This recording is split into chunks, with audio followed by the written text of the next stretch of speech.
అంటే నిన్న మాజీ ముఖ్యమంత్రి గారు ఏదైతే తాడేపల్లి కేంద్ర కార్యాలయంలో మాట్లాడారు, ఏదైతే జగన్ అంట పలావు పెడతానన్నారంట, కాదు బిర్యానీ పెడతారు చంద్రబాబు గారు అని వెళ్ళారంట, పలావు పోయింది బిర్యానీ పోయింది అంటున్నారు, నిజమేనా? బిర్యానీలు పలావులు పెడితే జనాలు ఓటేరండి, మంచి చేస్తే ఓటేస్తారు. ఎందుకంటే ఆయన జగన్మోహన్ రెడ్డి బిర్యానీ పెడితే పలావు పెట్టినా ఒక పూట కడుపు నిండిద్ది, కానీ జీవితాంతం కడుపు నిండదు. మంచి చేస్తే కడుపు నిండిద్ది, మాకు కాకపోయినా మా పిల్లలకు నిండిద్ది. వాస్తవంగా ఏంటంటే మంచి చేసేవాడు కావాలి. పలావులు పెడతానో బిర్యానీలు పెడతానో కాదు, అభివృద్ధి చేయాలి, రాష్ట్రం అభివృద్ధిలో చెందాలి, రాష్ట్రం మంచి పొజిషన్ లో రావాలి, ప్రజలు బాగుండాలి, పిల్లలు బాగుండాలి, అభివృద్ధి బాగుండాలి, సంక్షేమ కార్యక్రమాలు బాగుండాలి, రోడ్లు బాగుండాలి, అన్ని కాకుండా ప్రాజెక్టులు బాగుండాలి. అంతేగాని ఈయన ఏదో బిర్యానీ పెట్టడనో పలావ్ పెట్టడనో అవన్నీ అపోహలు, అలాంటివన్నీ వేస్ట్ మాటలు. అవన్నీ ఒక మాట చెప్పాలంటే చూసుకున్నట్లయితే ఆయన ఏమంటున్నారంటే 3 సంవత్సరాల తర్వాత నేను ప్రజల్లోకి పాదయాత్రగా వస్తాను, ఇంకో సంవత్సరంన్నర టైం ఉంది, ఇంకా ప్రజల్లోనే ఉంటాను, అప్పటి వరకు కూడా నియోజకవర్గాలుగా నేను బలోపేతం చేస్తాను అంటున్నారు. ఏం జరుగుతుంది? మెడికల్ కాలేజీల ప్రైవేటీకరణకు సంబంధించి కూడా ఈ రోజు ప్రెస్ మీట్ ఉందంట. ఆల్రెడీ పీపీపీ విధానం గురించి ఎక్స్ప్లెయిన్ చేశారు.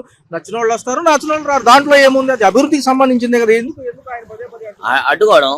వీళ్ళు చేయలేదు ఏంటి? వీళ్ళు చేతకాంది కదా అండి. వీళ్ళు చేతకాంది ఏదో చేస్తే ఊరుకోరుగా. అడ్డుకోవడం అదొక రకమైన అడ్డుకోవడమే కదా. ఎందుకంటే వీళ్ళు ప్రైవేట్ కారణాలు పీపీపీ అని ఆల్రెడీ నిర్మల సీతారాం మొట్టుకెళ్ళేసిందిగా. దాన్ని ఎందుకు అడ్డుకుంటున్నారు? మంచి కార్యక్రమాలు అడ్డుకుంటుందని మొట్టుకెళ్ళేసింది కదా. ఏదో ఒక అపోహాలు, వీళ్ళు ఏదో చేసినా మేము చేసామని క్రెడిట్ కొట్టాలి. మంచి అయితే మేము చేసాం, చేయకపోతే తప్పు చేస్తున్నారు. ఏదో గవర్నమెంట్ ప్రజలమే కానీ వీళ్ళు చేసింది ఏం లేదు, పీకింది ఏం లేదు. వ్యవస్థలన్నీ నిర్వీర్యం అయిపోయాయి. అందరూ కూడా ఇటే చూస్తున్నారు. జెండా పట్టుకున్న ప్రతి వాళ్ళని కూడా హింసించి లోపలేస్తున్నారు. మేము కనుక వస్తే మళ్ళీ రేపు 2029 తర్వాత 2 నెలల్లోనే అందరినీ లోపలికి పంపిస్తానంటున్నారు. హత్య రాజకీయాలు చేయడం వీళ్ళు కొత్త ఏం కాదు. వీళ్ళు తండ్రి కానీ తాతలు కానీ అందరికి ఉన్నదే. వీళ్ళు చేసేది ఏం లేదు. వీళ్ళు ఏం చేస్తే ఎంతసేపు 2.4 రప్ప అనడమే తప్ప వీళ్ళు చేసేది ఏం లేదు. వీళ్ళు ఏమన్నా వస్తే చేసేద్దామని చూస్తున్నారు తప్ప వీళ్ళు ఏం లేదు. వీళ్ళు రానవరు. ప్రజలైతే వీళ్ళు వచ్చే ఆలోచనలు అయితే అక్కడ లేరు. ఎందుకంటే వీళ్ళంతా అవినీతి పరులు, వీళ్ళెంత దుర్మార్గులు, వీళ్ళంతా అవినీతి పరులు సమాజంలో అందరికీ తెలిసిన వాళ్ళే. ముఖ్యమంత్రి గారు దావోస్ పర్యటనలో ఉన్నారు, లోకేష్ గారు కూడా ఉన్నారు. అనేక కంపెనీలు ఎంఓయూలు ఉన్నాయి. విశాఖపట్నంలో కూడా స్థలాలు కేటాయిస్తున్నారు. ఈసారి గట్టిగానే ఉంటాము, ఏదైతే ఎంఓయూలు జరిగినా కానీ అది పారదర్శకంగా ఉంటుంది అంటున్నారు. పదే మాట్లాడుతున్నారు. ఎలా అనిపిస్తుంది?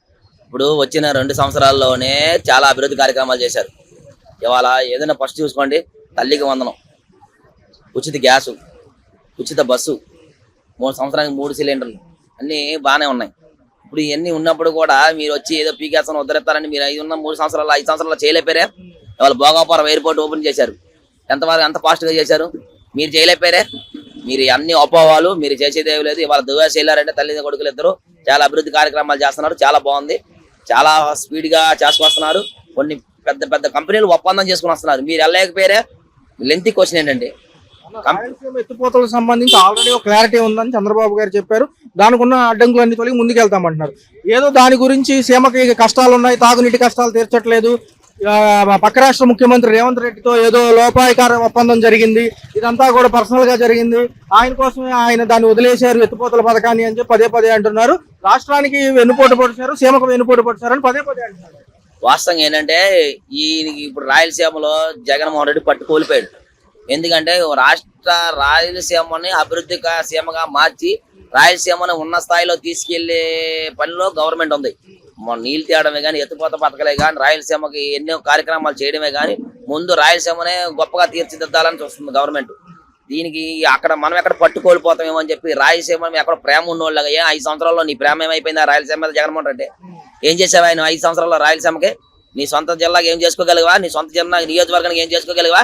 నీ కార్యకర్తలకు ఏం చేసుకోగలిగావా? నువ్వు ఇవాళ వచ్చి మాట్లాడుతున్నావు. నువ్వేమి చేసింది ఏమి లేదు. అవన్నీ అపోవాలు. నువ్వేమి చేయలేవు. నువ్వు వస్తానంది కూడా వేస్ట్గా.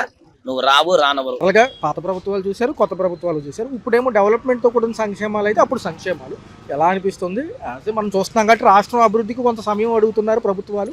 మరి ప్రజలకు అంత ఓపిక ఉంటుంది అనేది ఒక క్వశ్చన్ అయితే, నిజంగా కొంచెం సమయం పడుతుంది అనేది ప్రభుత్వ వాదన. ఎలా అంటే డెవలప్మెంట్ అంటే ఒక విధంగా ప్రజలకి ఇల్లు అన్నారు. ఇప్పుడు వరకు ఇల్లులు ఎవరికి అంటే గత ప్రభుత్వంలో ఇల్లు అన్నారు, ఇప్పుడు ఈ ప్రభుత్వంలో ఇల్లు అంటున్నారు.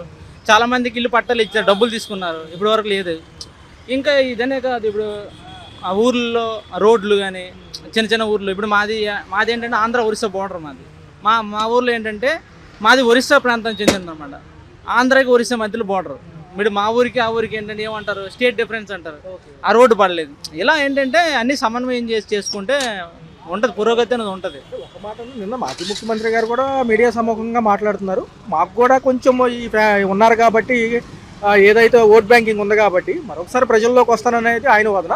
3 ఏళ్ల తర్వాత మరొకసారి పాదయాత్ర మొదలు పెడతామంటున్నారు. సంవత్సరం టైం ఉంది కాబట్టి ఎలా అంటారు?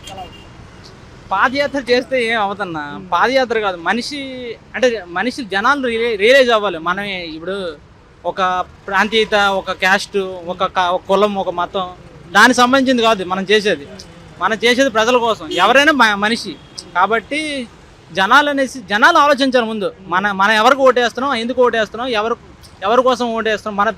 ఇప్పుడు నేను ఓటేసింది ఎవరి కోసం, నా తరం కోసం, నా వచ్చే తరాల కోసం వెయ్యాలి ఓటు అనేది. అది అలా ఆలోచించుకొని చేస్తే మనకి డెవలప్మెంట్ వస్తుంది, ప్రజల్లోనూ మార్పు వస్తుంది, రాజకీయ నాయకుల్లో మార్పు వస్తుంది. అది ఏమంటున్నారంటే ఈ ప్రభుత్వాలు బిర్యానీ పెడతా ఉన్నాయి, గతంలో పలావ్ ఇచ్చేవాడిని నేను, పలావ్ వద్దని బిర్యానీకి వెళ్తే బిర్యానీ పోయింది, పలావ్ పోయిందని ఆయన అంటున్నారు. కొంచెం ఏదైనా కామెడీగా అంటున్నారు కదా. ఏదన్నా సరే ప్రజల్లో ముందు మార్పు రావాలండి. ఇప్పుడు మీరున్నారు, మీ ప్రొఫెషన్ ఏంటి, మీ ప్రొఫెషన్ మీరు కరెక్ట్గా చేశారనుకోండి, మార్పు వస్తుంది.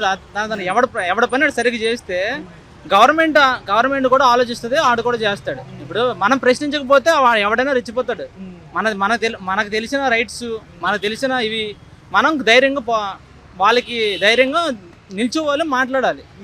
బుక్ ఎఫెక్ట్ బాగా ఉంది, నాయకులు ఏమడిగినా కానీ లోపల పెడుతున్నారు. మేము వస్తే 2 నెలల్లోనే ఇదంతా కూడా మేము కూడా అదే ప్రక్రియ స్టార్ట్ చేస్తామన్నట్టుగా మాజీ ముఖ్యమంత్రి గారు అన్నారు. ఎందుకు సార్ ఇవన్నీ మామూలుగా ప్రజలకు ఉపయోగపడే పనుల మీద ఫోకస్ చేస్తే బాగుంటుంది? ఆ రెడ్ బుక్ గురించి నాకు తెలియదు. ఇప్పుడు రెడ్ బుక్, వైట్ బుక్, ఏ బుక్ ఉన్నా సరే ఎవరేం చేస్తారు, ఇప్పుడు నేను తప్పు చేయకపోయాను అనుకోండి, ఎవడేం చేయలేడు. తప్పు చేశాను అనుకోండి, ఈ రోజు కాదు రేపైనా దొరుకుతాను. అది ఎవరిని భయపెట్టడానికి అది చేసే ఒక కిటికీ అనమాట. విద్యా వ్యవస్థలు కానివ్వండి, ఇటు ఆరోగ్య వ్యవస్థకు సంబంధించి కూడా కొంచెం నిర్వీర్యంగా మారినాయి అనేది ఆయన వాదన. మరి ఎలా ఉంది, అప్పట్లో స్కూల్ డెవలప్మెంట్ కానివ్వండి, ఆరోగ్యశ్రీ అనేవి హైలైట్స్ కాబట్టి ఇప్పుడు చూసుకున్నది కంటిన్యూ చేస్తుంది. కాకపోతే ఏంటంటే బీమా పథకం కింద మారుస్తున్నారు ఆరోగ్యశ్రీ. అదే అది 25 లక్షల వరకు ఇస్తా అన్నారు. దానివల్ల మరి మనకి నేను ఎక్స్పీరియన్స్ చేయలేదు, నాకు తెలియదు. కొందరు అంటున్నారు ఏంటంటే ఆరోగ్యశ్రీ ఆపారు అంటున్నారు. మరి ఎంతవరకు నిజమో అబద్ధమో నాకు తెలియదు. మనది నేను చెప్పలేను కదా, నా అభిప్రాయం నాకు తెలియదు. పవన్ కళ్యాణ్ గురించి ఏమంటారు సార్? ఆయన కూడా ఉప ముఖ్యమంత్రి కదా. పవన్ కళ్యాణ్ అంటే నాకు ఇష్టమైన, ఇప్పుడు నాకు మొదట అసలు పవన్ కళ్యాణ్ అంటే నాకు నచ్చేదే కాదు. అంటే ఏంటి ఇతను 3 పెళ్ళిళ్ళు చేసుకున్నాడు అని నా యువతరంలో, అంటే నేను 18-19 సంవత్సరాలు ఉన్నప్పుడు నేను అలా అనుకునేవాడిని. తర్వాత అతను చేసిన పనులు, అతను చేసే కృషి నచ్చి నేను అతన్ని సపోర్ట్ చేస్తున్నాను. ఒక మాటలో ఫైనల్గా 2029 పోటాపోటీ ఎలా ఉంటుంది? యంగ్ లీడర్స్ ఏమైనా ఫామ్లోకి వస్తారా? ఆల్రెడీ మాజీ ముఖ్యమంత్రి గారు జగన్ గారు ఉంటారు కాబట్టి ఇటు యంగ్ లీడర్స్ ఏమైనా ఫామ్లోకి రావచ్చు సీఎం బరిలోకి? పవన్ కళ్యాణ్ గారు కానివ్వండి, లోకేష్ గారు కానివ్వండి. ఎందుకంటే సీనియర్ చంద్రబాబు నాయుడు వయసు రీత్యా చూసుకుని గ్యారంటీ వస్తారు. చంద్రబాబు నాయుడు 2029లో ఉండడు. ఒక మాటలో ఈ పాదయాత్రలు వర్కౌట్ అవుతాయి అంటారా ఈసారి? ఎందుకంటే అమరావతి మెయిన్ కాన్సెప్ట్ ఉంది. మీకు ఒకటి చెప్పనా, అప్పుడు రాజశేఖర రెడ్డి చేశారు, ఆ టైం వేరు, ఇప్పుడే జనాలు వేరు. ఇప్పుడు మారిపోయింది అంతా. పాదయాత్రలు చేస్తే అవ్వదు, పనులు చేస్తే అవుతుంది.